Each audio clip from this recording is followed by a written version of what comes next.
છે દ્વીપકલ્પ, જે ભૂમિભાગની 3 બાજુ સમુદ્ર અને 1 બાજુ જમીન વિસ્તારથી જોડાયેલ હોય તેને દ્વીપકલ્પ કહે છે. ઉદાહરણ તરીકે દક્ષિણ ભારત અને સૌરાષ્ટ્ર. આ છે જ્વાળામુખી પર્વત. જ્વાળામુખી ફાટતા તેમાંથી બહાર ફેલાતા લાવારસ અને પદાર્થો શંકુ આકારે જમા થાય છે ત્યારે જ્વાળામુખી પર્વત બને છે. ઉદાહરણ તરીકે પાવાગઢ અને જૂનાગઢનો પર્વત જ્વાળામુખીથી બનેલ છે.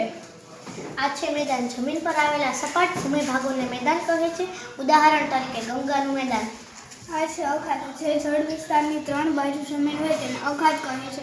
ઉદાહરણ તરીકે કચ્છનો અખાત અને ખંભાતનો અખાત. આ છે ભૂશીડ. જે ભૂમિનો લંબક છેડો જળભાગમાં ફેલાયેલો હોય તેને ભૂશીડ કહે છે. તેને સમુદ્રની રેખાની સંજ્ઞા પણ આપી શકાય. દાખલા તરીકે કન્યાકુમારી. આ છે ખીણ. પર્વતોની હાલમાળા વચ્ચે આવેલા નીચાણવાળા ભાગને ખીણ કહે છે. ઉદાહરણ તરીકે કાશ્મીરની ખીણ. આ છે ટાપુ. ચારે બાજુ પાણી અને વચ્ચે જમીન હોય તેને ટાપુ કહેવામાં છે. ઉદાહરણ તરીકે બેટ દ્વારકાનું ટાપુ.